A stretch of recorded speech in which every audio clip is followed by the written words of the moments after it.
Hello everyone, I am Sunny your physics teacher. Welcome back to my YouTube channel. Gravitation के आज के इस lecture में हम सैटेलाइट के बारे में पढ़ेंगे। और देखो, जैसे अर्थ के बहुत सारे आर्टिफिशियल सैटेलाइट्स हैं। अर्थ का इकलौता नेचुरल सैटेलाइट है मून, जिसका नाम लूना है। तो इन सभी सैटेलाइट्स की ऑर्बिटल स्पीड फाइंड आउट करेंगे। होता क्या है कि ये सैटेलाइट्स अराउंड अर्थ यूनिफॉर्म सर्कुलर मोशन परफॉर्म करते हैं। तो इन सैटेलाइट्स की ऑर्बिटल स्पीड फाइंड आउट करेंगे और इन सैटेलाइट्स का time period of 1 revolution find out करेंगे और कुछ न्यूमेरिकल्स भी करेंगे आज के इस लेक्चर में हम। तो सबसे पहले क्या फाइंड आउट करेंगे? Orbital speed of a satellite. Orbital speed को मैं VO से डिनोट करूंगा, ठीक है। मान लो ये मेरी यूनिफॉर्म सॉलिड स्फीयर कोई भी प्लेनेट है, जैसे अर्थ हो सकती है, ठीक है। मास है कैपिटल M, रेडियस है कैपिटल R, ठीक है। और मान लो अर्थ की सरफेस पे ये एक टावर है, ठीक है। कितनी हाइट का? H हाइट का टावर है ये, ठीक है। मैं इस टावर पे चढ़ गया, यहां पे टावर के बिल्कुल टॉप पे चढ़ गया, ठीक है। और मैंने यहां से किसी भी ऑब्जेक्ट को थ्रो कर दिया ऐसे, और जो कि वो क्या होगा? सैटेलाइट होगा, ठीक है। जिसका मास क्या है? Small m। ये क्या है? सैटेलाइट। ये जो मास है ना, स्मॉल m, सैटेलाइट का मास, ये मास ऑफ द प्लेनेट, मतलब मास of the earth capital M के मुकाबले में काफी कम होना चाहिए। ये सैटेलाइट की पहचान है।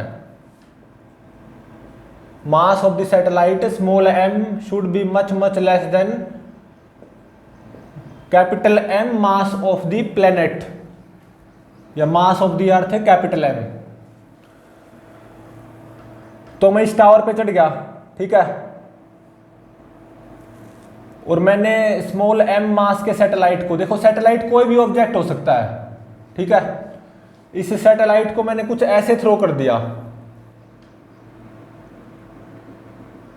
कुछ स्पीड देके, V0 ऑर्बिटल स्पीड देके। ये कोई पर्टिकुलर स्पेसिफिक स्पीड होती है, ठीक है। मैंने इस सैटेलाइट को ऐसे थ्रो कर दिया और फिर मैंने ऐसे पाया कि ये satellite uniform circular motion perform करने लग गया अराउंड अर्थ। कितनी रेडियस का? Capital R plus H radius का, ठीक है। और ये क्या होगी? Small r। मैं इस टावर पे चढ़ गया किसी ऑब्जेक्ट को लेके जिसका मास क्या है? Small m। वो एक तरह से सैटेलाइट है। सैटेलाइट कोई भी ऑब्जेक्ट हो सकता है। मैंने उस सैटेलाइट को एक पर्टिकुलर स्पीड देके, मतलब V0, वो स्पीड देके थ्रो कर दिया। इसका पता थोड़ी देर में चलेगा ये कितनी होती है। एक स्पेसिफिक वैल्यू होती है इसकी। एक स्पेसिफिक स्पीड देके ऐसे थ्रो कर दिया और मैंने ऐसा पाया कि ये ऑब्जेक्ट या ये satellite uniform circular motion perform करने लग गया around earth, small r radius का या capital R plus H radius का, ठीक है। तो इस सैटेलाइट की V0 orbital speed find out करो, ठीक है। तो देखो ये सैटेलाइट यहां पे जब पहुंचा होगा,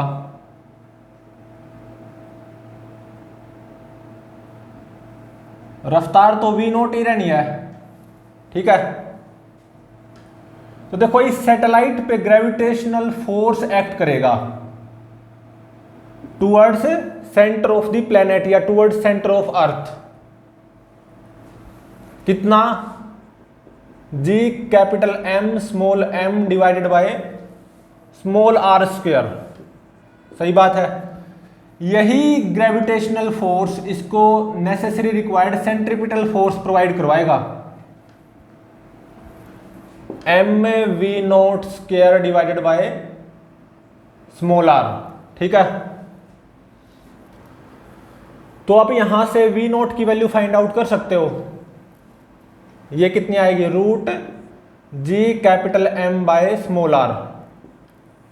ठीक है, ये आ गई ऑर्बिटल स्पीड।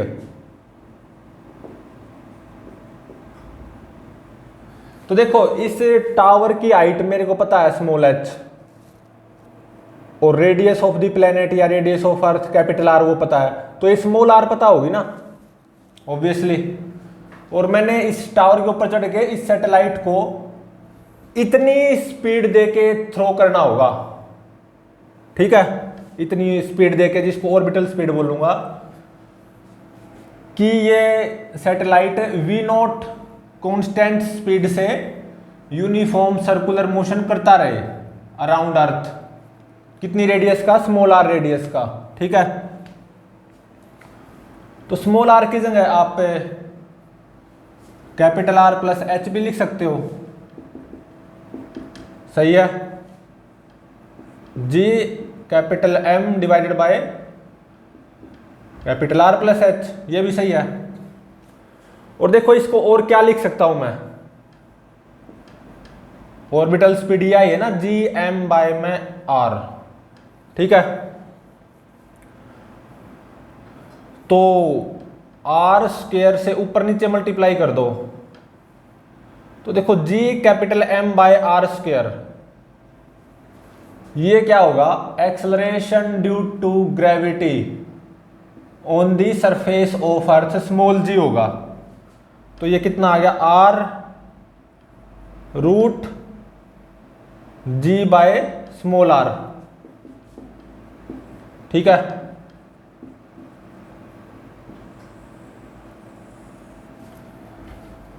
तो यहां पे देख सकते हो आप, जो इस सैटेलाइट की ऑर्बिटल स्पीड आई है ना वी नॉट, वो सैटेलाइट के मास पे डिपेंड नहीं कर रही। देख सकते हो कहीं पे भी स्मॉल एम नहीं है। ठीक है, और देखो मान लो ये मेरी अर्थ, ठीक है, मास कैपिटल एम, एक ये सैटेलाइट है जिसकी दूरी फ्रॉम द सेंटर ऑफ अर्थ वो r1 है, और इस सैटेलाइट की जो ऑर्बिटल स्पीड होगी मान लो वो होगी v01। ठीक है, और एक दूसरा सैटेलाइट है,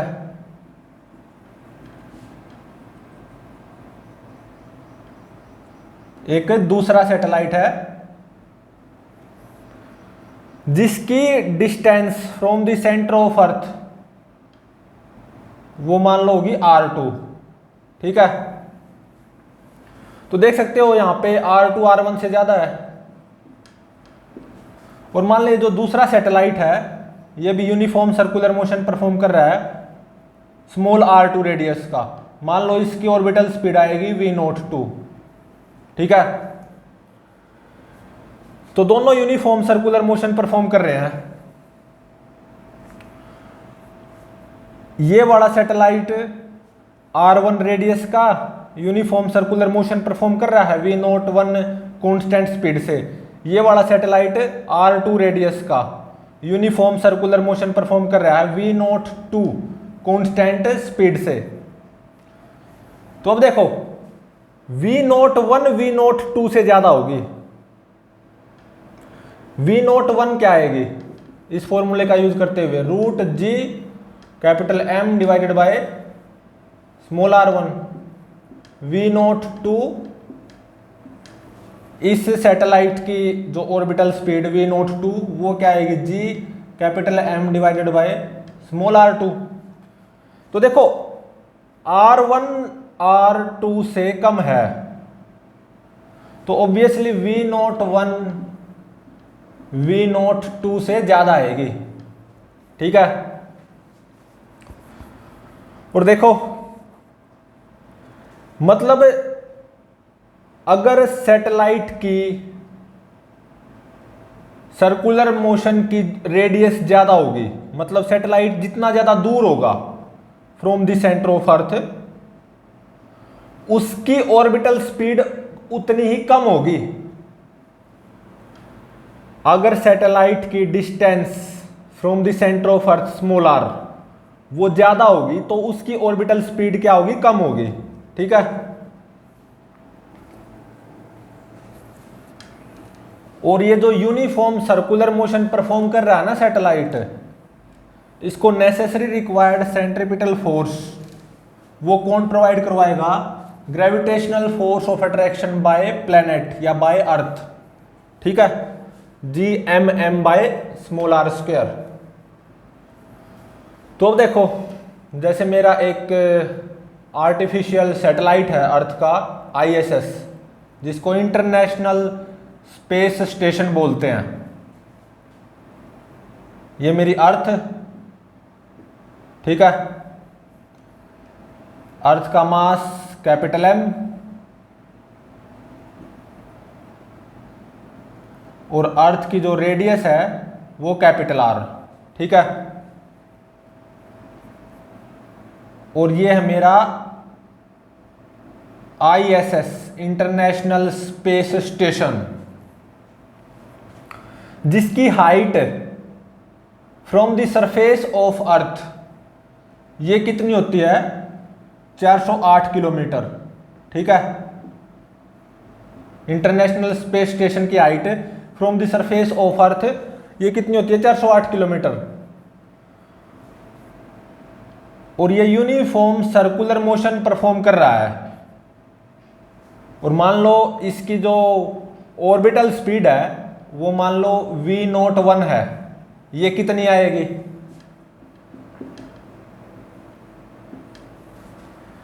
GM बाय में small R, root GM by small R, इसका यूज कर लो ना। तो देखो स्मॉल आर कितनी हो जाएगी, स्मॉल आर मतलब distance of ISS from the centre of earth 408 plus 6400, क्योंकि radius of earth capital R 6400 kilometre है। तो स्मॉल आर कितनी होगी, 6400 प्लस 408 मतलब 6808 किलोमीटर। इसको मीटर में कन्वर्ट करोगे। ठीक है, और देखो यूनिवर्सल ग्रेविटेशनल कांस्टेंट उसकी वैल्यू हमें पता, मास ऑफ द अर्थ उसकी वैल्यू हमें पता, और ISS की distance from the centre of earth kilometre में कितनी होती है, 6808, क्योंकि ISS अर्थ के सरफेस से 408 किलोमीटर ऊपर होता है। और ये ISS इंटरनेशनल स्पेस स्टेशन जो कि स्पेस लैब होती है, ये यूनिफॉर्म सर्कुलर मोशन परफॉर्म कर रहा है V01 कांस्टेंट स्पीड से, ऑर्बिटल स्पीड।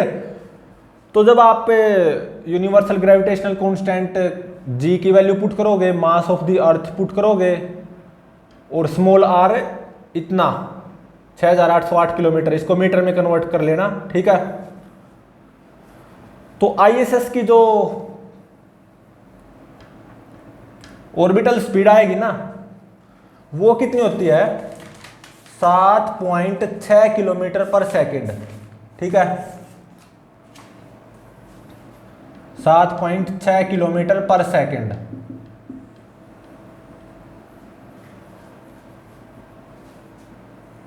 मतलब ISS 7.6 किलोमीटर पर सेकेंड कांस्टेंट स्पीड से यूनिफॉर्म सर्कुलर मोशन परफॉर्म कर रहा है। कितनी रेडियस का, 6808 किलोमीटर रेडियस का। ठीक है, और जिसको नेसेसरी रिक्वायर्ड सेंट्रीपिटल फोर्स वो कौन प्रोवाइड करवाएगा, gravitational force of attraction by अर्थ। ठीक है, और ISS क्या होता है, इंटरनेशनल स्पेस स्टेशन, ये स्पेस लैब है, इसके अंदर आदमी रहते हैं। ठीक है, और जैसे हमारी अर्थ का इकलौता नेचुरल सैटेलाइट है मून, जिसका नाम है रियल में लूना। मून वैसे क्या होता है, किसी भी प्लेनेट का नेचुरल सैटेलाइट, उसको क्या बोलते हैं, मून। अर्थ का जो इकलौता नेचुरल सैटेलाइट है उसका नाम है लूना। मान लो ये मेरी अर्थ है, ठीक है, मास m, रेडियस r, और अर्थ की रेडियस हमें पता है 6400 किलोमीटर होती है, ठीक है। अर्थ का मास भी हमें पता है, ऐसा मानो। और जो मेरा मून है वो अर्थ का इकलौता नेचुरल सैटेलाइट है, ठीक है, जो कि अर्थ के सरफेस से कितनी दूर है, 3,84,000 किलोमीटर दूर, ठीक है। और ये moon uniform circular motion perform कर रहा है अराउंड अर्थ। अर्थ की रेडियस कैपिटल आर जो कि कितनी होती है, 6400 किलोमीटर। तो मून के सर्कुलर मोशन की जो रेडियस आएगी स्मॉल आर, वो कितनी होगी, 6400 प्लस 3,84,000, मतलब 3,90,400 किलोमीटर, ठीक है।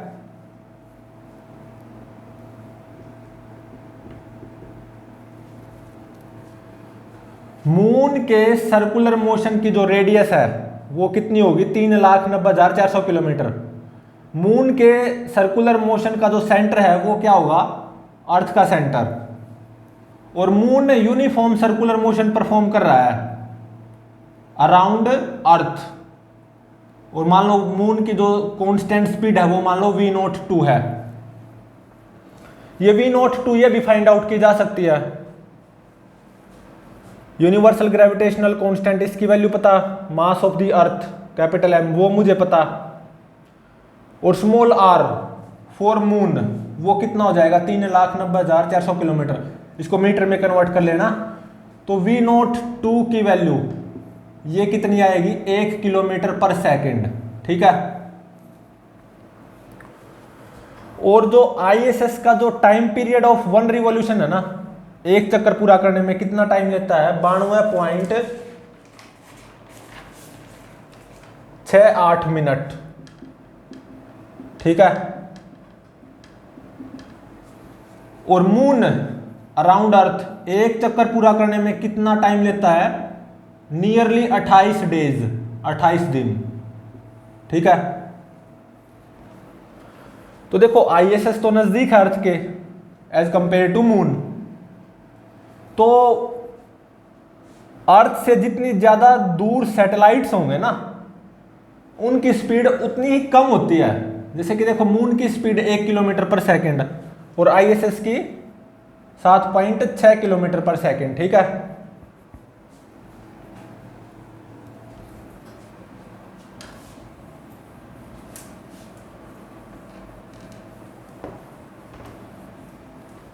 अब हम निकालेंगे इस सैटेलाइट का टाइम पीरियड ऑफ 1 रिवॉल्यूशन, ठीक है। Time period of 1 revolution capital T से डिनोट कर रहा हूं। तो देखो ये v0 कांस्टेंट स्पीड से यूनिफॉर्म सर्कुलर मोशन परफॉर्म कर रहा है ये सैटेलाइट अराउंड अर्थ। कितनी रेडियस का, स्मॉल r रेडियस का। तो speed is equal to distance by time apply कर सकता हूं। Speed v0 orbital speed is equal to distance, एक चक्कर पूरा किया तो कितनी डिस्टेंस होगी, 2 पाई स्मॉल r बाय में time taken to complete 1 revolution capital T। तो यहां से कैपिटल T कितना आ गया, 2 पाई r divided by orbital speed. Orbital speed मुझे पता है ये होती है √gm divided by √r। √r ऊपर चला जाएगा तो ये r की पावर 3/2 हो जाएगा, ठीक है। तो यहां पे दोनों तरफ स्क्वायर कर दो, एक इंटरेस्टिंग चीज फाइंड आउट करना चाहता हूं मैं, टी स्क्वायर ये कितना आएगा 4 pi square divided by G M into में स्मॉल आर क्यूब। ठीक है, तो देखो time period of one revolution of satellite around planet वो किसके डायरेक्टली प्रोपोर्शनल है, distance from the centre of the planet small R के डायरेक्टली प्रोपोर्शनल है। तो सैटेलाइट के सर्कुलर मोशन की रेडियस स्मॉल आर जितनी ज्यादा होगी ना, उसको एक चक्कर पूरा करने में उतना ही ज्यादा टाइम लगेगा। ठीक है, और देखो T square is equal to 4 pi square divided by G capital M. Small R को क्या लिख सकता हूं, कैपिटल आर प्लस एच और इसका क्यूब। तो यहां से आप एच की वैल्यू फाइंड आउट कर सकते हो। ठीक है, ये कितनी आ जाएगी देखो, पहले आप आर प्लस एच की वैल्यू फाइंड आउट कर लो, मतलब एच प्लस आर की वैल्यू ये कितनी आएगी, T square G M divided by 4 pi square और पावर 1/3। ठीक है, सही बात है। और अब देखो मैं ऊपर नीचे मल्टीप्लाई कर रहा हूं आर स्क्वायर से, तो G M by R square ये क्या बन गया, small G acceleration due to gravity on the surface of planet. ठीक है, G M by R square ये क्या बन गया, स्मॉल जी, और यहां पे आर स्क्वायर। ठीक है,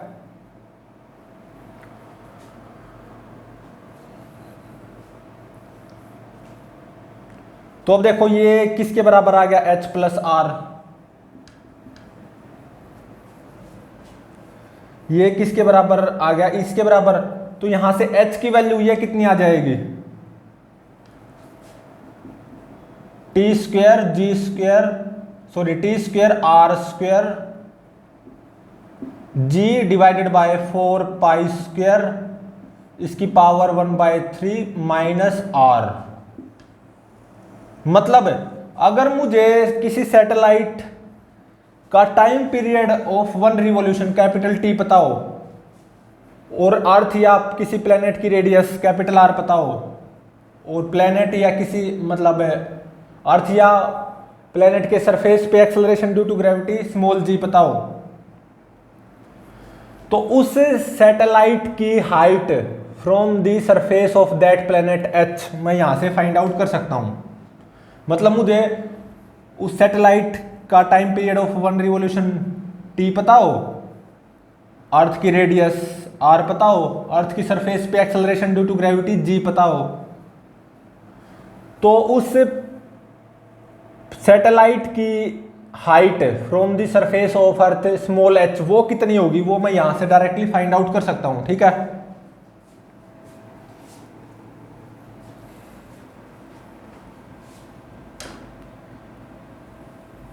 अब हम क्या पढ़ेंगे, next one, energy of satellite.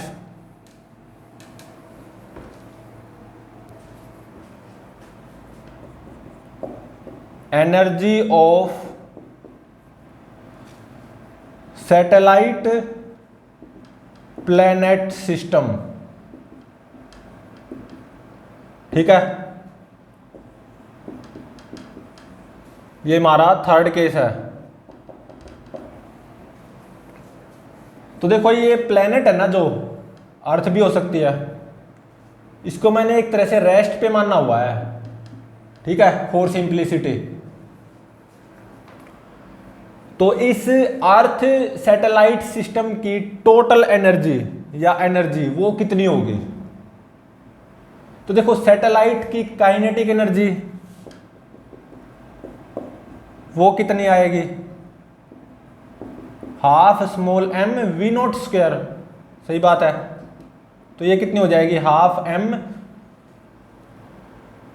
V not square, मतलब G capital M by small R, मतलब ये आ गई G capital M small M by में 2r।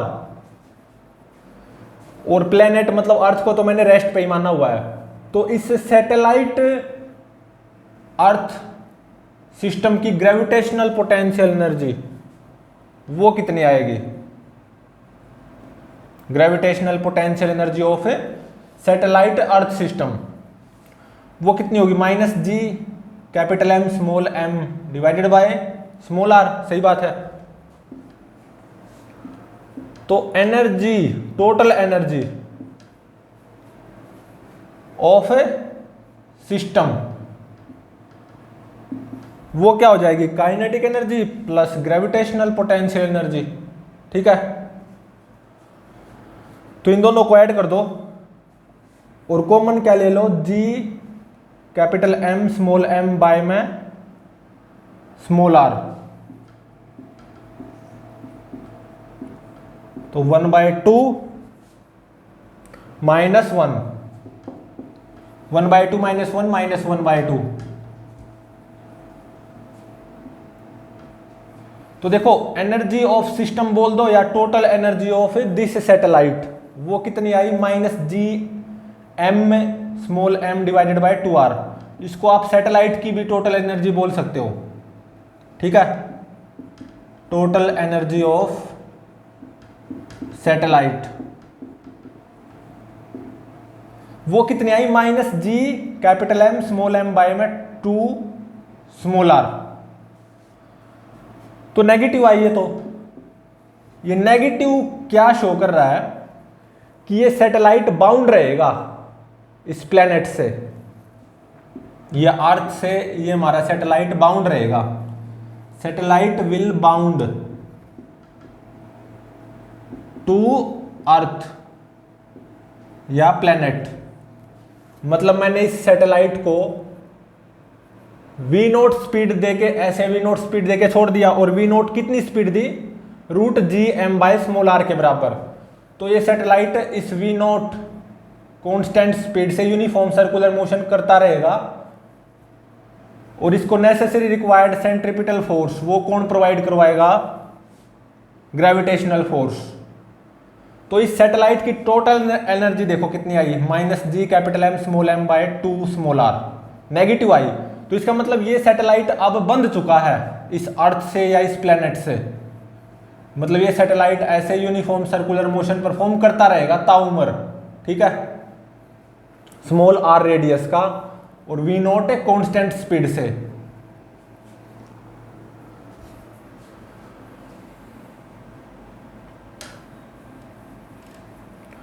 तो अब हम पढ़ेंगे बाइंडिंग एनर्जी। बाइंडिंग एनर्जी क्या होती है किसी सैटेलाइट की,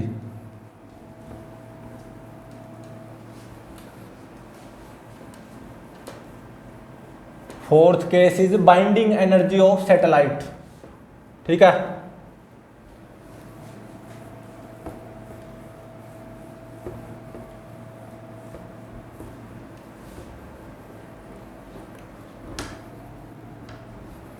बाइंडिंग एनर्जी ऑफ सैटेलाइट,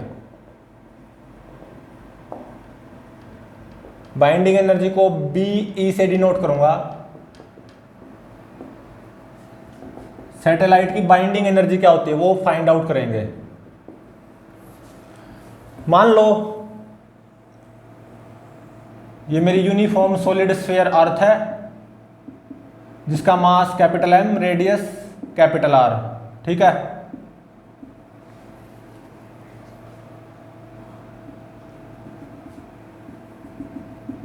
और एक सैटेलाइट है जो कि स्मॉल r रेडियस का यूनिफॉर्म सर्कुलर मोशन परफॉर्म कर रहा है, ठीक है। तो इसकी ऑर्बिटल स्पीड वो क्या आएगी, v0। और वी नोट किसके बराबर होगी, root G capital M by small R, ये हम निकाल चुके हैं बिल्कुल। ठीक है, सैटेलाइट का मास है मान लो स्मॉल एम, और मान लो ये जो डिस्टेंस है ना ये इनफाइनाइट है, ये जो डिस्टेंस है ये इनफाइनाइट है, मतलब अर्थ का ग्रेविटेशनल फील्ड इसी दायरे में है, इसके बाहर अर्थ का ग्रेविटेशनल फील्ड क्या है, 0। ठीक है, और मेरा जो सैटेलाइट है जिसका मास स्मॉल एम है, ये स्मॉल आर रेडियस का यूनिफॉर्म सर्कुलर मोशन परफॉर्म कर रहा है वी नोट कांस्टेंट स्पीड से। ये ऑर्बिटल स्पीड हम फाइंड आउट कर चुके हैं। ठीक है, तो अब देखो मैं इस सैटेलाइट को कम से कम कितनी एनर्जी प्रोवाइड करूं कि ये सैटेलाइट अर्थ की ग्रेविटेशनल फील्ड से बाहर पहुंच जाए। ठीक है, वही एनर्जी क्या होगी, binding energy of this satellite. Binding energy of satellite वो क्या होती है, it is the minimum energy required, या it is the minimum energy given to satellite so that satellite reaches out of the gravitational field of earth, so that satellite reaches to infinity। ठीक है, तो अब देखो जब मेरा ये satellite v naught constant speed से यूनिफॉर्म सर्कुलर मोशन परफॉर्म कर रहा है, तो इस सैटेलाइट की मैकेनिकल एनर्जी कितनी आएगी, या इस सैटेलाइट की टोटल एनर्जी वो कितनी आएगी। Kinetic energy half M V not square, मतलब जी एम बाय में स्मॉल आर। ठीक है, और gravitational potential energy minus G capital M small M by में स्मॉल आर। सही बात है।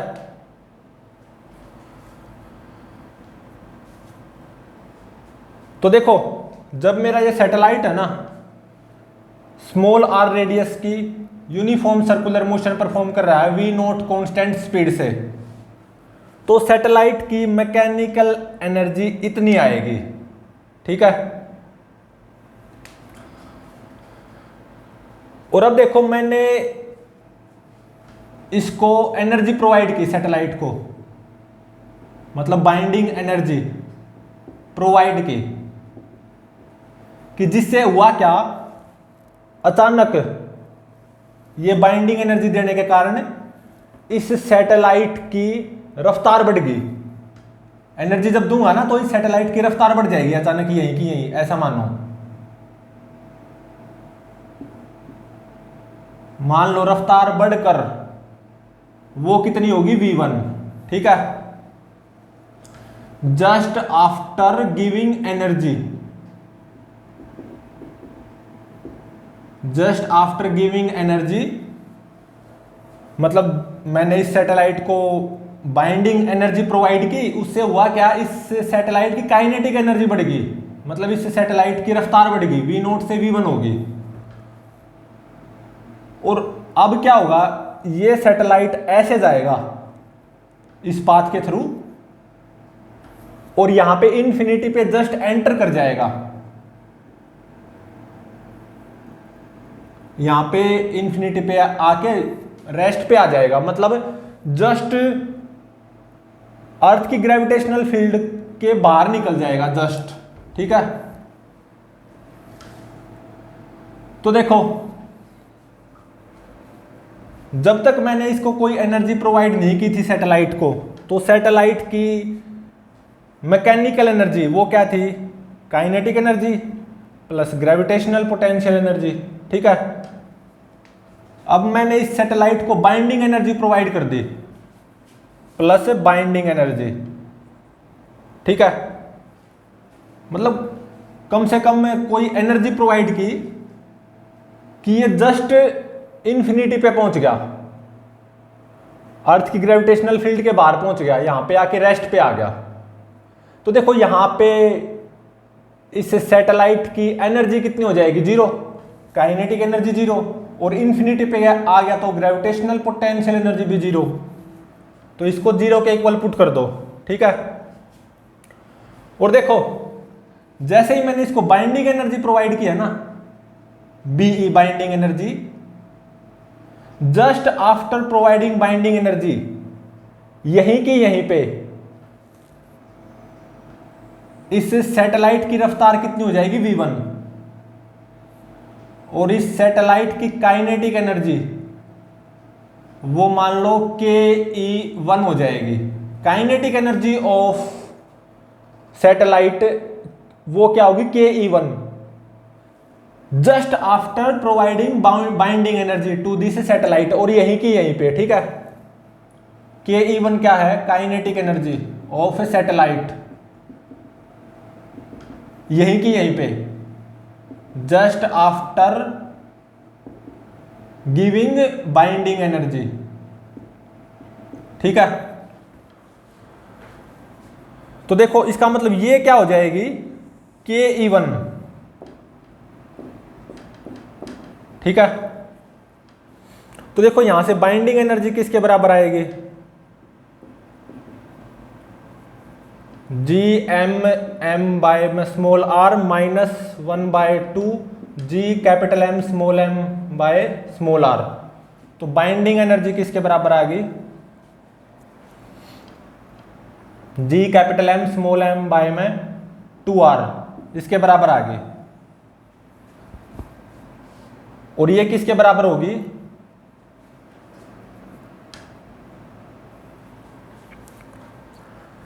तो देखो बाइंडिंग एनर्जी सैटेलाइट की इतनी आई, G capital M small M by में 2r।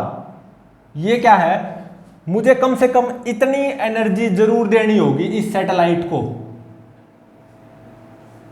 कितनी, G capital M small M by 2r, कम से कम इतनी एनर्जी जरूर देनी होगी। यही क्या होती है बाइंडिंग एनर्जी ऑफ सैटेलाइट, कि ये सैटेलाइट यहां पे पहुंच जाए, जस्ट यहां पे एंटर कर जाए, यहां पे आके रेस्ट पे आ जाए, ठीक है। तो अब देखो this binding energy G capital M small M by में 2r plus G M small M divided by 2r, ये किसके बराबर होगी, kinetic energy of this satellite just after giving this binding energy, यहीं की यहीं पे, और वो क्या हो जाएगी, हाफ एम v1 स्क्वायर।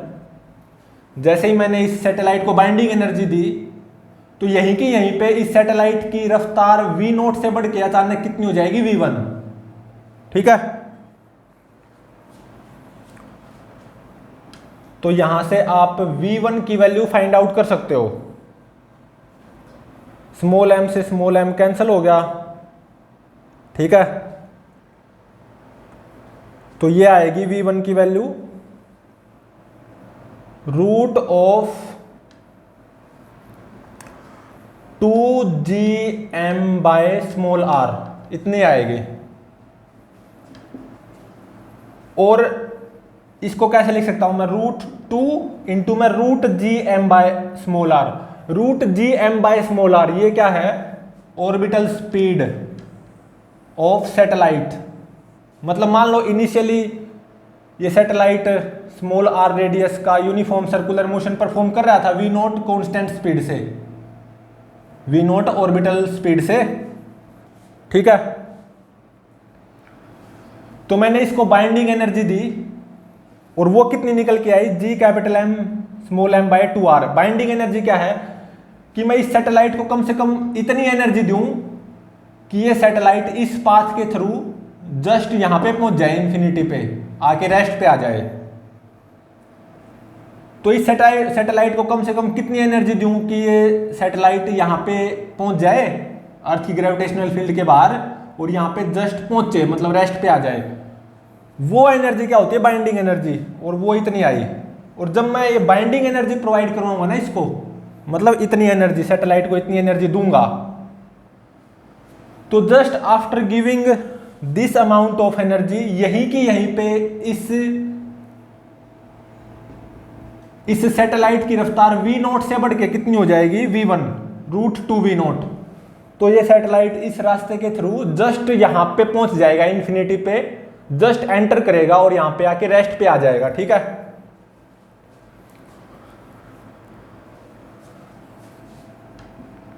मतलब अगर इस सैटेलाइट को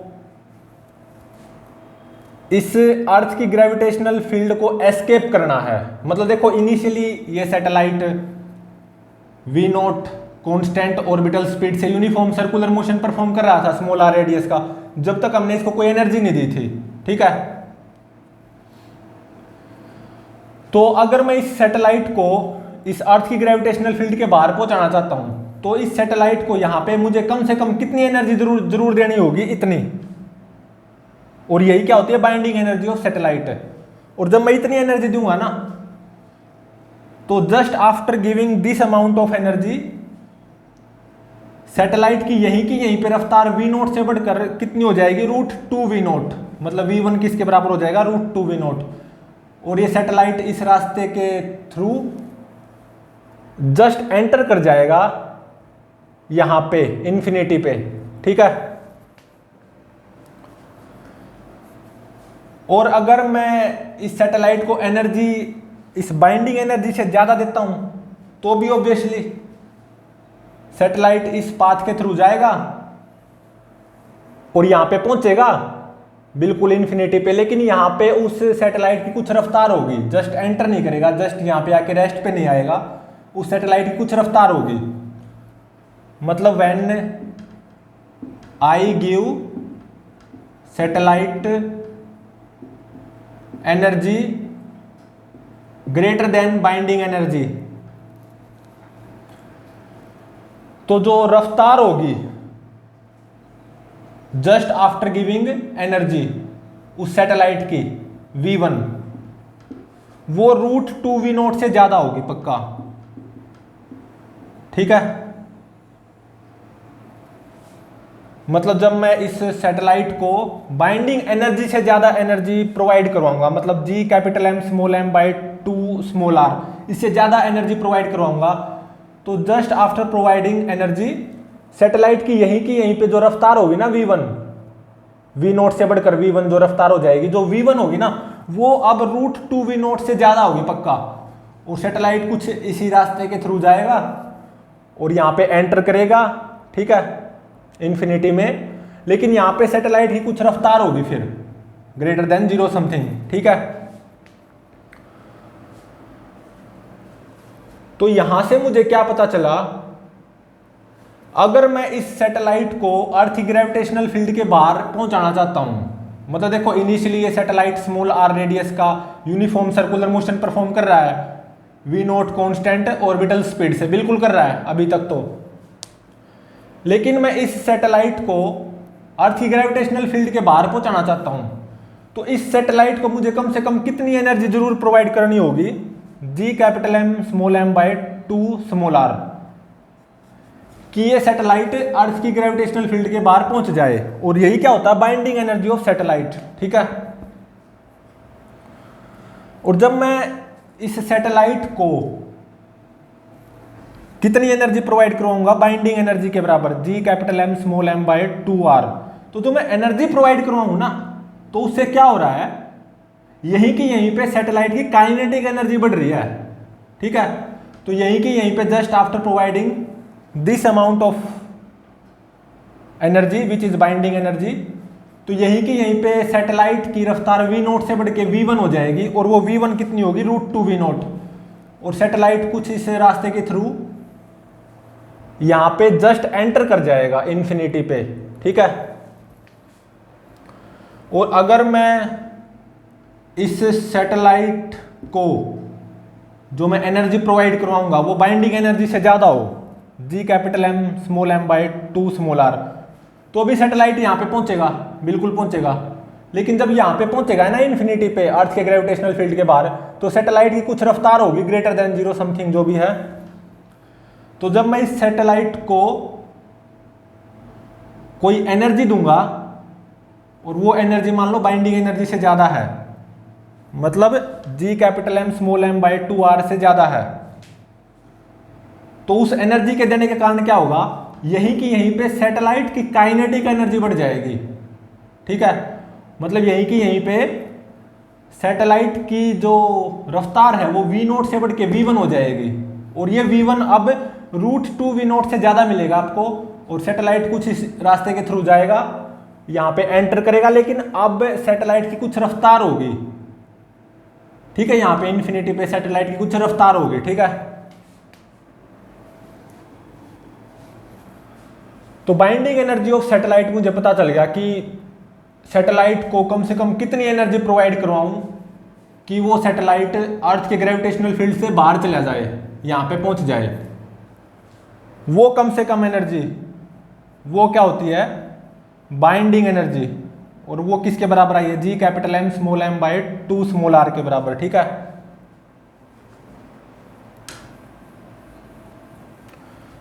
तो अब देखो, अब इसके ऊपर बेस्ड हम न्यूमेरिकल्स करेंगे।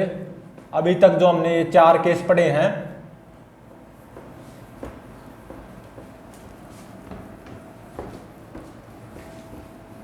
अब हम इसके ऊपर बेस्ड न्यूमेरिकल्स करेंगे। ठीक है,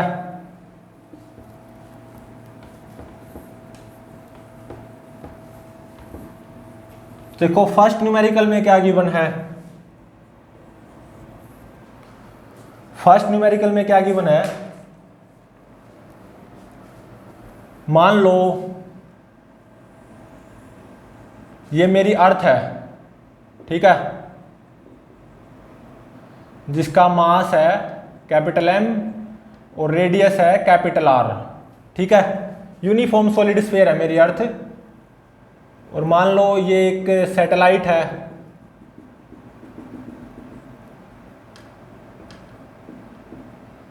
ये सैटेलाइट है, यूनिफॉर्म सर्कुलर मोशन परफॉर्म कर रहा है अराउंड अर्थ। ठीक है, इस सैटेलाइट की जो रेडियस है, सैटेलाइट के सर्कुलर पाथ की जो रेडियस है, ये कितनी गिवन है, 4r। ठीक है,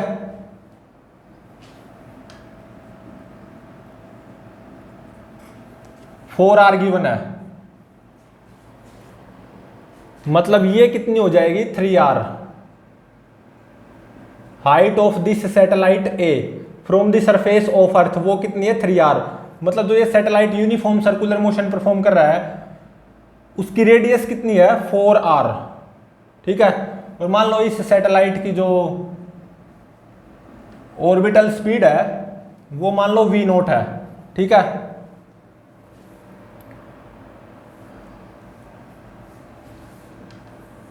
अगेन वही मेरी अर्थ है।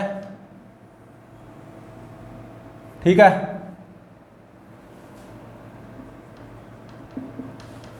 और मास अर्थ का कैपिटल एम, अर्थ का radius capital R, uniform solid sphere है अर्थ, और कोई दूसरा सैटेलाइट है बी जो कि यूनिफॉर्म सर्कुलर मोशन परफॉर्म कर रहा है। ठीक है, इस बी सैटेलाइट की height from the surface of अर्थ ये मान लो 7r है। ठीक है, और मान लो इसकी जो ऑर्बिटल स्पीड है वो vb होगी, तो vb फाइंड आउट करो इन टर्म्स ऑफ v0। ठीक है, एक सैटेलाइट ये है जिसकी height from the surface of earth 3r है, ये satellite uniform circular motion perform कर रहा है, ऑर्बिटल स्पीड क्या है, v0। और जो ये satellite uniform circular motion perform करेगा, इसके सर्कल की रेडियस कितनी हो जाएगी, 4r। ठीक है। एक दूसरा सैटेलाइट है जो कि अराउंड अर्थ यूनिफॉर्म सर्कुलर मोशन परफॉर्म कर रहा है, जिसकी height from the surface of Earth 7r है। और मान लो इस सैटेलाइट की जो कांस्टेंट स्पीड होगी, ऑर्बिटल स्पीड, वो vb होगी, जो कि फाइंड आउट करना है in terms of v not. इस सैटेलाइट की height from the surface of Earth 7r है, तो रेडियस कितनी हो जाएगी, 8r। ठीक है। तो vb in terms of v not find out करना है। इसके लिए 4 ऑप्शंस अवेलेबल हैं। चलो मान लो इसके लिए कोई ऑप्शन अवेलेबल नहीं है, बस vb की वैल्यू फाइंड आउट करो in terms of v not. अब इसको सोल्व करते हैं। तो देखो v नॉट की वैल्यू क्या आएगी, by using formula √gm divided by this radius, ये कितनी, 4r। और vb की वैल्यू कितनी आएगी, again by using same formula Gm divided by this radius, ये कितनी, 8r। ठीक है। तो इसको मैं कैसे लिख सकता हूं, √gm डिवाइडेड बाय 2 इंटू में 4r, ऐसे लिख सकता हूं ना। और इसको अब कैसे लिख सकता हूं, 1/√2 इंटू में √gm बाय 4r। तो vb की वैल्यू देखो कितनी आ गई, 1/√2 इंटू में √gm bye 4r। √gm bye 4r इसकी वैल्यू क्या है, v नॉट। ठीक है। तो vb की वैल्यू आ गई v नॉट बाय √2। ये मेरा आंसर हो गया। मतलब देखो, अर्थ जिसका मास capital M, radius r, uniform solid sphere. ठीक है। एक सैटेलाइट है A जिसकी height from the surface of earth 3r है। ये A satellite uniform circular motion perform कर रहा है। इसकी जो कांस्टेंट ऑर्बिटल स्पीड है वो v नॉट है। Again same Earth, mass capital M, radius capital R। और देखो एक दूसरा सैटेलाइट है B जिसकी height from the surface of Earth 7r है। ये यूनिफॉर्म सर्कुलर मोशन परफॉर्म कर रहा है अराउंड अर्थ। इसकी जो कांस्टेंट स्पीड है, ऑर्बिटल स्पीड, वो vb है, वो फाइंड आउट करना था in terms of v not. और ये कितनी आई, v नॉट डिवाइडेड बाय √2। ठीक है। अब देखो सेकंड न्यूमेरिकल में क्या गिवन है, सेकंड न्यूमेरिकल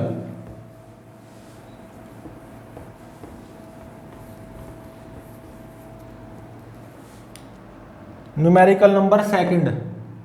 देखो क्या गिवन है,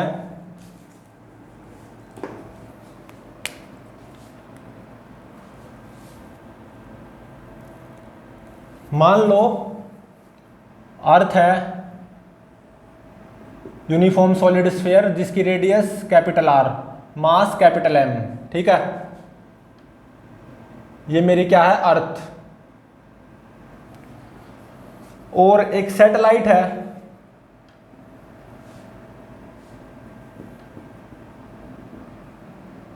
ये क्या है, सैटेलाइट। ये यूनिफॉर्म सर्कुलर मोशन परफॉर्म कर रहा है। और जो इस सैटेलाइट की जो हाइट है ना फ्रॉम द सरफेस ऑफ अर्थ, ये r गिवन है। और मान लो ये सैटेलाइट A है, इस सैटेलाइट का नाम A है। ये यूनिफॉर्म सर्कुलर मोशन परफॉर्म कर रहा है। ठीक है। कितनी रेडियस का, r + r 2r रेडियस का। और मान लो जो इसके 1 रिवॉल्यूशन का टाइम पीरियड है ना, वो t नॉट गिवन है। और मान लो एक कोई दूसरा सैटेलाइट है, इस सैटेलाइट का नाम है B, कोई दूसरा सैटेलाइट है। ठीक है।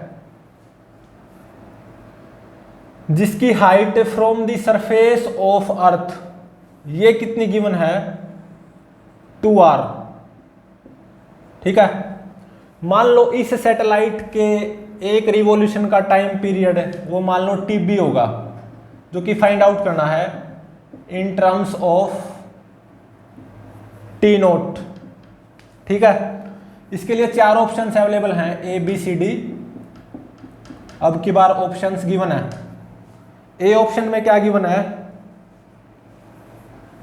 1.837 T नोट, बी ऑप्शन में 2.837 T नोट, सी ऑप्शन में 3.837 T नोट, डी ऑप्शन में 4.837 T नोट।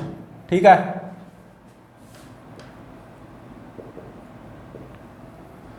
तो अब देखो time period of one revolution of satellite, इसका फॉर्मूला क्या आया था, यह आया था 2π/√GM इंटू में स्मॉल r की पावर 3/2, ये आया था। ठीक है, स्मॉल r क्या था, radius of the circular path of satellite.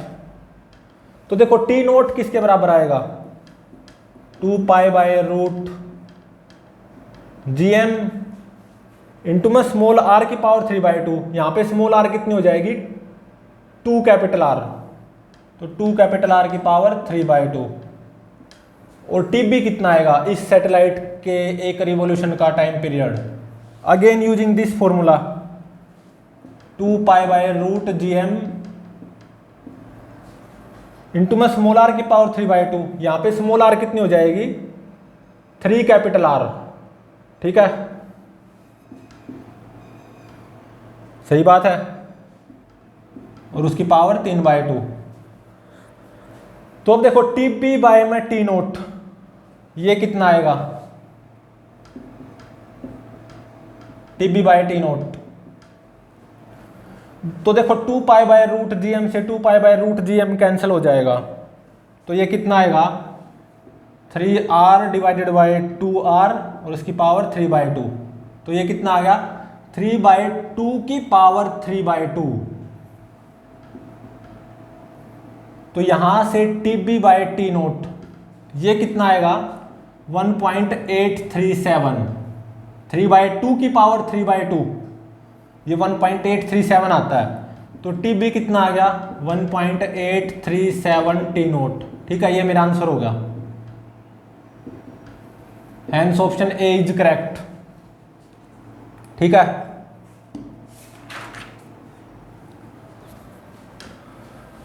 तो अब देखो सेकंड न्यूमेरिकल तो कर लिया हमने, third numerical, next numerical third numerical, इसमें क्या गिवन है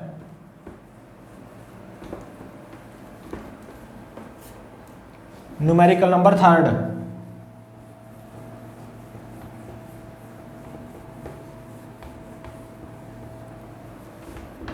थर्ड न्यूमेरिकल में देखो क्या गिवन है,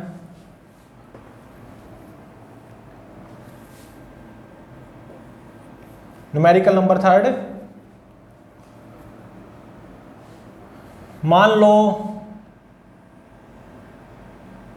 ये मेरी अर्थ है, ठीक है, जिसकी रेडियस है कैपिटल R और मास कितना है कैपिटल M।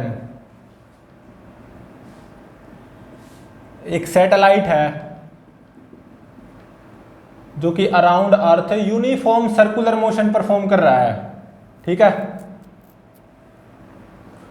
इस सैटेलाइट की जो ऑर्बिटल स्पीड है वो कितनी गिवन है v नोट। ठीक है, और सैटेलाइट का मास m नोट गिवन है। ठीक है, ये जो सैटेलाइट यूनिफॉर्म सर्कुलर मोशन कर रहा है v नोट कांस्टेंट स्पीड से, v नोट ऑर्बिटल स्पीड से, मान लो ऐसा है कि रेडियस है इस सर्कुलर पाथ की स्मॉल r। ठीक है, और मान लो ये जो डिस्टेंस है ये इन्फिनिटी डिस्टेंस है, मतलब अर्थ का ग्रेविटेशनल फील्ड यहीं तक है। इसके बाहर अर्थ का ग्रेविटेशनल फील्ड 0 है। ठीक है, सैटेलाइट है जिसका मास m0, ये v0 कांस्टेंट स्पीड से यूनिफॉर्म सर्कुलर मोशन परफॉर्म कर रहा है around earth small r radius का। ठीक है, तो अब मैंने क्या किया, इसको कोई एनर्जी प्रोवाइड की, सैटेलाइट को, इस सैटेलाइट को एनर्जी दी मैंने यहां पे,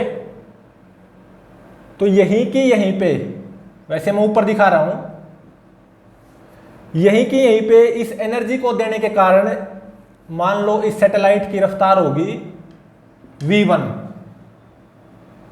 कोई एनर्जी दी मैंने, इस एनर्जी के देने के कारण यहीं के यहीं पे इस सैटेलाइट की रफ्तार v0 से बढ़ के v1 होगी, और वो v1 फाइंड आउट करना है। और जो एनर्जी प्रोवाइड करवाऊंगा E1, वो भी फाइंड आउट करनी है। मान लो E1 एनर्जी प्रोवाइड की, एनर्जी प्रोवाइड करवाने के कारण क्या होता है, सैटेलाइट की काइनेटिक एनर्जी बढ़ जाती है।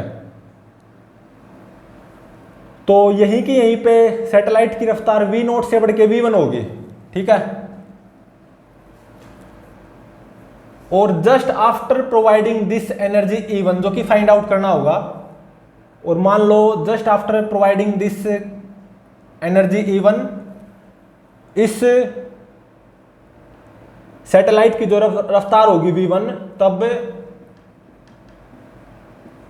इस सैटेलाइट की काइनेटिक एनर्जी होगी मान लो ke0, जो कि ये भी फाइंड आउट करना है। देखो सैटेलाइट को एनर्जी दी E1, जो कि फाइंड आउट करना होगा, अभी थोड़ी देर में पता चल जाएगा। सैटेलाइट का मास m0, ये एनर्जी प्रोवाइड करने से पहले मेरा सैटेलाइट v0 कांस्टेंट स्पीड से यूनिफॉर्म सर्कुलर मोशन परफॉर्म कर रहा था around earth small r radius का।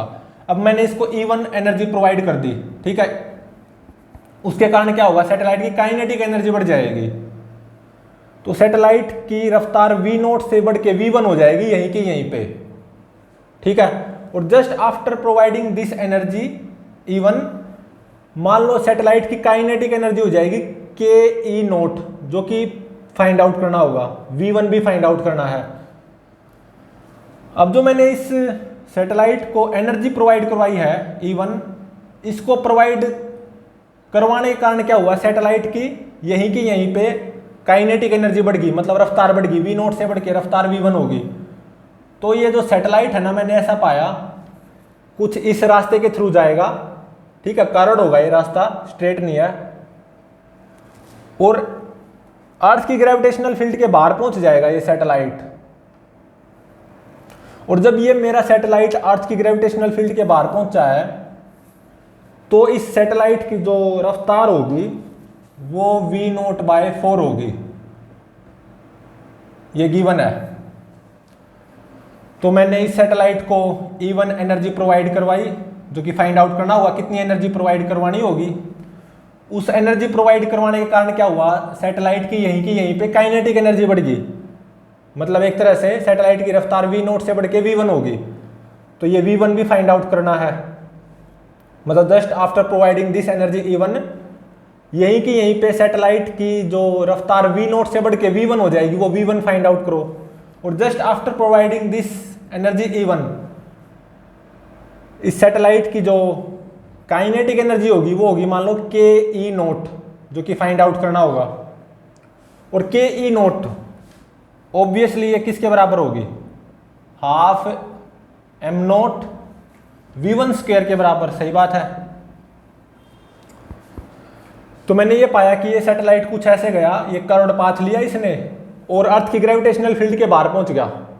ठीक है, और जब ये अर्थ की ग्रेविटेशनल फील्ड के बाहर पहुंचा तो इसकी रफ्तार होगी v0/4। अब इसके बाद में क्या होना है, ये सैटेलाइट v0/4 कांस्टेंट वेलोसिटी से चलेगा अलोंग स्ट्रेट लाइन, क्योंकि इस दायरे के बाहर तो अर्थ की ग्रेविटेशनल फील्ड 0 है। तो अब इसको सोल्व करते हैं। तो देखो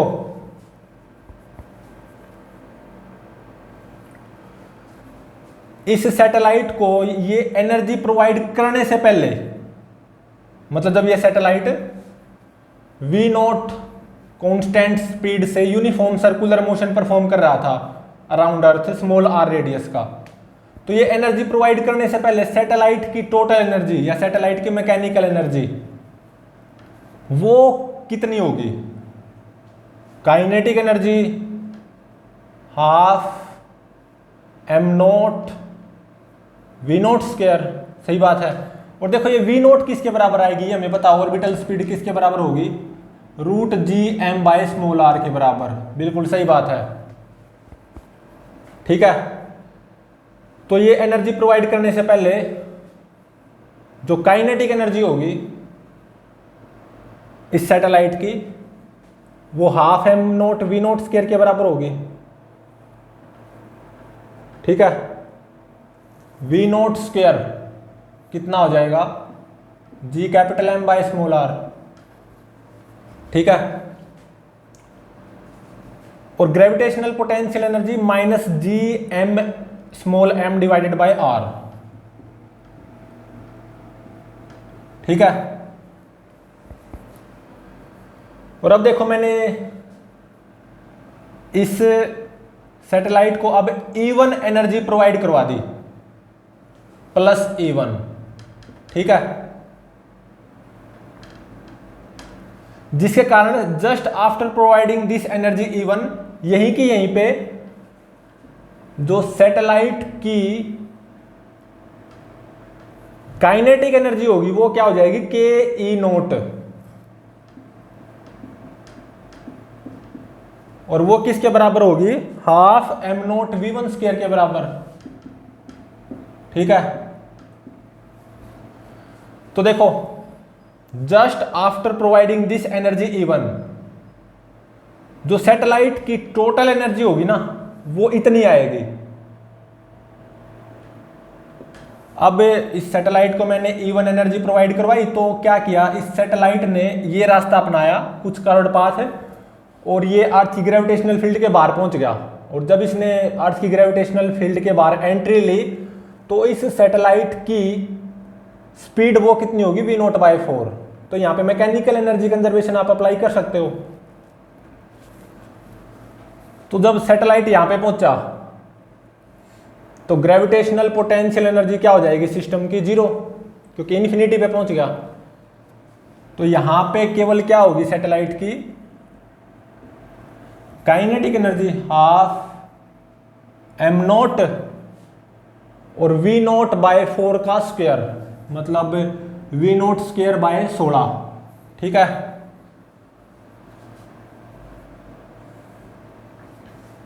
वी नॉट स्क्वायर की वैल्यू वो कितनी? G capital M by small R, G capital M by small are.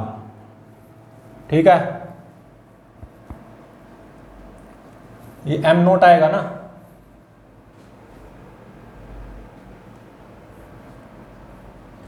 क्योंकि सैटेलाइट का मास स्मॉल एम नहीं है, एम नोट है। तो जैसे ही मैंने इस सैटेलाइट को एनर्जी दी है इवन, तो just after giving this energy even to this satellite, तो सैटेलाइट की टोटल एनर्जी इतनी होगी। Kinetic energy just after giving this energy even, और ग्रेविटेशनल पोटेंशियल एनर्जी। और ये सैटेलाइट इस रास्ते के थ्रू यहाँ पे पहुंच गया अर्थ की ग्रेविटेशनल फील्ड के बाहर, और जैसे ही इस सैटेलाइट ने अर्थ की ग्रेविटेशनल फील्ड के बाहर एंट्री ली है तो सैटेलाइट की रफ्तार है वी नॉट बाय 4। तो मैकेनिकल एनर्जी कंजर्वेशन अप्लाई कर दो, इज इक्वल टू यहाँ पे ग्रेविटेशनल पोटेंशियल एनर्जी वो क्या हो जाएगी? 0। तो केवल काइनेटिक एनर्जी होगी half M naught we naught by 4 का स्क्वायर, मतलब वी नॉट स्क्वायर बाय 16, और V not square G capital M by small R. ठीक है, तो देखो यहां से E1 की वैल्यू आप फाइंड आउट कर सकते हो, ये कितनी आएगी? G M naught divided by 32 small R plus G M naught divided by small R minus 1/2 G M naught by small R. तो E1 की वैल्यू यहाँ से फाइंड आउट कर सकते हो, कॉमन ले लो। किसको? G capital M M note divided by small r को कॉमन ले लो। तो 1 माइनस 1/2 प्लस 1/32। 1 माइनस 1/2 कितना हो गया? 1/2। 2 और 32 34, 34 डिवाइडेड बाय 64। ठीक है, 2 से 17, 2 से 32। तो E1 की वैल्यू कितनी आ गई? 17 G M note divided by 32 small r। E1 की वैल्यू 17 बाय में 32 G M note bye small r। ठीक है, तो अब देखो G capital M bye small r, इसकी वैल्यू क्या हो जाएगी? V note square. तो ये किसके बराबर हो जाएगा? 17 बाय में 32 M note V note square. ठीक है, तो हमने सैटेलाइट को इतनी एनर्जी प्रोवाइड करनी होगी 17 by 32 M note V note square कि आफ्टर प्रोवाइडिंग दिस एनर्जी यहीं की यहीं पे इस सैटेलाइट की काइनेटिक एनर्जी बढ़े और रफ्तार V नोट से V1 में बदल जाए, बढ़ के रफ्तार V नोट से बढ़ के V1 हो जाए और फिर इस कुछ करो रास्ते के थ्रू जाएगा और अर्थ की ग्रेविटेशनल फील्ड के बाहर निकल जाएगा ये सैटेलाइट। और जैसे ही ये अर्थ की ग्रेविटेशनल फील्ड के बाहर निकलेगा ना, तो इस सैटेलाइट की जो रफ्तार होगी वो V नोट बाय 4 होगी। ठीक है,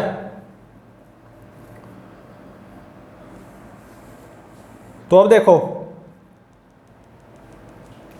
just after giving this energy E1 to this satellite, यहीं की यहीं पे इस सैटेलाइट की रफ्तार V नोट से बढ़कर V1 हो जाएगी। ये V1 भी फाइंड आउट करना है। ठीक है, तो अब देखो, जैसे ही मैंने ये E1 एनर्जी इस सैटेलाइट को प्रोवाइड करवाई, तो यहीं की यहीं पे just after providing this energy E1, तो काइनेटिक एनर्जी सैटेलाइट की कितनी हो जाएगी? KE note. और वो किसके बराबर होगी? E1 17 बाय में 32 M note V note square plus half M not G M by R। G M by R की वैल्यू क्या है? V note square. तो kinetic energy of satellite KE not just after providing this energy E1, यहीं के यहीं पे ये जो एनर्जी E1 है ना, जैसे ही मैंने इस सैटेलाइट को प्रोवाइड करी, ये एनर्जी E1 प्रोवाइड करने के बाद इस सैटेलाइट की काइनेटिक एनर्जी यहीं की यहीं पे कितनी हो जाएगी? KE note. ठीक है, मतलब half M note V note square से बढ़ के इतनी हो जाएगी, KE नोट हो जाएगी। और ये क्या आएगा? इन दोनों को ऐड करके ये कितना आएगा? ये आएगा 33 बाय में 32 M note V note square. ठीक है, तो just after providing this energy E1 to this satellite, यहीं की यहीं पे इस सैटेलाइट की kinetic energy half M note V note square से बढ़ के कितनी हो जाएगी?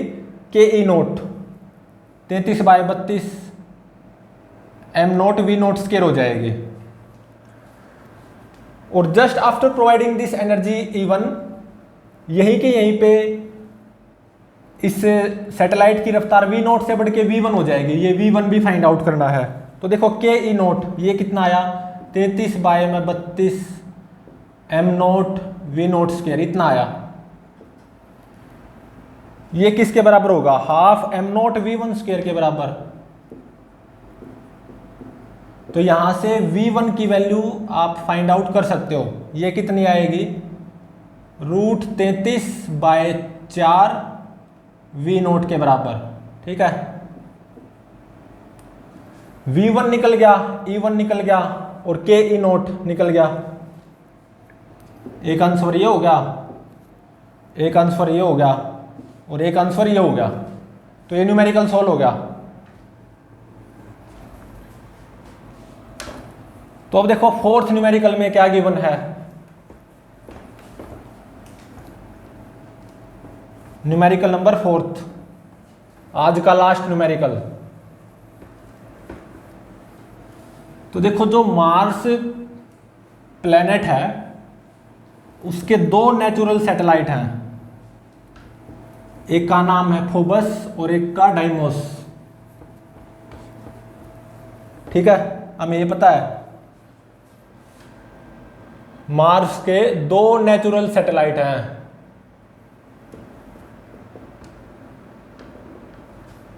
एक का नाम है फोबस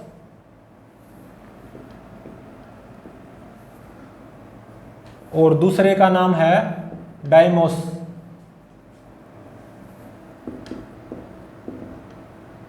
ये सब जानते हैं मार्स के दो नेचुरल सैटेलाइट हैं, मतलब मार्स के दो मून हैं, एक मून का नाम है फोबस, दूसरे का डाइमोस। ठीक है, मतलब मान लो ये क्या है मेरा यूनिफॉर्म सॉलिड स्फीयर मार्स, ये मार्स प्लेनेट है। ठीक है, जिसका मास है कैपिटल M। ठीक है, और इसका जो एक जो नेचुरल सैटेलाइट है जिसका नाम है फोबस, ये यूनिफॉर्म सर्कुलर मोशन परफॉर्म कर रहा है अराउंड मार्स। कितनी रेडियस का? 9.4 इंटू में 10 की पावर 3 किलोमीटर। ठीक है, ये क्या है फोबस।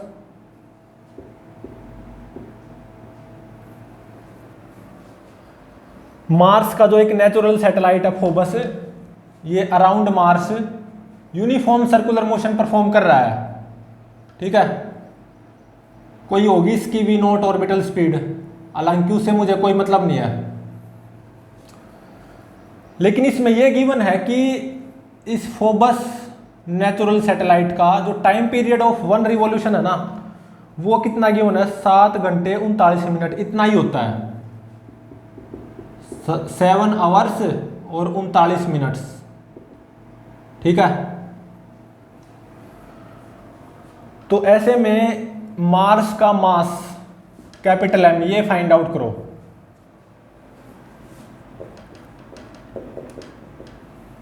तो देखो time period of one revolution of satellite around planet, ये हमने निकाला था, ये कितना आया था T is equal to 2π/√gm into में स्मॉल r की पावर 3/2, इतना आया था। ठीक है, तो देखो यहां से √gm ये किसके बराबर हो जाएगा 2π/t इंटू में r की पावर 3/2। तो gm ये किसके बराबर हो जाएगा, दोनों तरफ स्क्वायर कर दिया मैंने, 4π² डिवाइडेड बाय t² r की पावर 3। ठीक है, तो m mass of the planet ये कितना आ गया 4π² डिवाइडेड बाय g_t² r³, इतना आ गया। अब देखो ये जो फोबस है ये यूनिफॉर्म सर्कुलर मोशन कर रहा है अराउंड मार्स कुछ कांस्टेंट स्पीड से, v नॉट कांस्टेंट स्पीड से, हालांकि वो भी फाइंड आउट कर सकते हो अगर मार्स का मास पता चल जाए। तो v नॉट किसके बराबर आ जाएगी √gm/r। ठीक है, स्मॉल r मुझे पता ही है कितना है, radius of the circular path of this Phoebus natural satellite 9.4 into में 10 की पावर 3 किलोमीटर। इसको मीटर में कन्वर्ट कर लो, 1 किलोमीटर में कितने मीटर होते हैं 1000 मीटर, तो ये हो जाएगा 9.4 इंटू में 10 की पावर 6 मीटर। ठीक है, और यूनिवर्सल ग्रेविटेशनल कांस्टेंट g की वैल्यू ये कितनी होती है 6.6 इंटू में 10 की पावर -11। और जो इस फोबस नेचुरल सैटेलाइट का time period of one revolution है वो कितना गिवन है, 7 घंटे 39 मिनट। ठीक है, तो इसको सेकंड्स में कन्वर्ट कर लेना, तो ये आएगा 27,540 सेकंड। तो देखो यूनिवर्सल ग्रेविटेशनल कांस्टेंट की और इस टी की और इस आर की वैल्यूज यहां पे पुट कर लेना। ठीक है, तो मास ऑफ द मार्स वो निकल के आ जाएगा 4π² डिवाइडेड बाय जी 6.6 इंटू में 10⁻⁻11 इंटू में टी स्क्वायर मतलब 27,540 का स्क्वायर इंटू में आर क्यूब मतलब 9.4 इंटू में 10⁻6 इसका क्यूब। तो अब ये केजी में निकल के आएगा और ये कितना आएगा 6.48 इंटू में 10⁻23 केजी। तो इतना मास होता है मार्स का, जो मार्स प्लेनेट है ना उसका मास नियरली इतना होता है।